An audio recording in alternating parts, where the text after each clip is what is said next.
everyone and welcome back to my channel. Now I just got back from work, so excuse me if I look a little tired, but we said 2 videos per week in March, so let's get to it. But before we start, I just want to show you guys the outfit that I had to work today because it looks pretty cute. In today's video, we're going to be talking about dealing with loneliness when studying abroad. So I've been in France for almost 6 years now, and in those 6 years, I've studied in 3 different cities and I've lived in 4. Throughout those 6 years, of course, I've been speaking a lot of French, so French has now become my second language parce que, bien sûr, à force de parler français, que ce soit à l'école ou que ce soit pendant les stages, c'est la langue que j'utilise la plus souvent, même plus qu'anglais quelquefois. So I moved to France when I was 18, and at that point, I barely spoke a single word of French. After my high school examinations in Malaysia, I received an opportunity to study engineering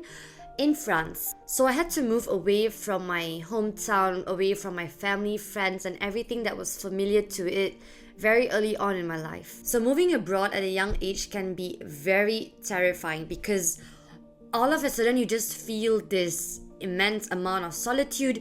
You're no longer surrounded by your family and friends. You're out of your comfort zone. Your support system is physically out of reach. If you're like me, then you find yourself in a country with different social norms, with a different language, so it just adds on to the complexity of things. It's very normal that you start spending a lot more time with yourself, and to be honest, that freaked me out a lot for a very long time because I like being around people. I'm generally a friendly person, and so I was like, in many times, in many situations, I always tried to get out of being alone. And so this fear of being alone made me develop really unhealthy attachment habits that I had to unlearn at one point of my life. So after a few years of being in France, one day I just said, this has to stop. Like, I would have been so afraid if I had to spend one day alone with my thoughts without having to speak to people, without having to like see a friend or something. And so that's when it got me thinking, like, this is not okay, this is not healthy.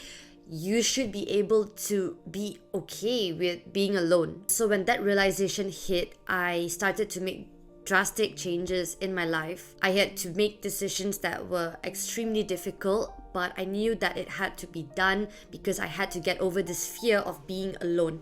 And so throughout that entire process, I had to unlearn my unattachment habits that I had developed, and I also had to start enjoying being in my own company and getting to know who Dhivenya is. So that was a huge turning point in my life, and in fact it wasn't that long ago. It was just 2 years ago since I started this process, and I've got to say it's definitely something that makes a huge difference in your life because we're born alone, we die alone. You are the person that knows yourself the best, and you have to be there for yourself when times are tough. You have to be there for yourself when no one else around you believes in you. And so to be able to do all of that, you need to get to know yourself better, and you also need to spend some time alone. You should try to deal with what it feels like to be in your own company, and on the other hand, keep your support system close. Now, technology is amazing today because with one video call, you can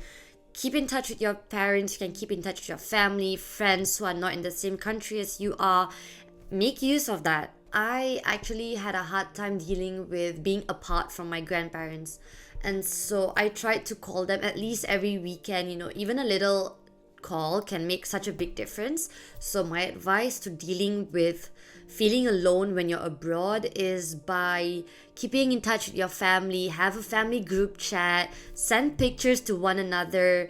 That always sort of makes you feel close and makes you feel like you're not really missing out of things, even if you're not physically there. I also have a photo corner in my room, and I feel like that makes a lot of difference, especially on those days when you feel alone.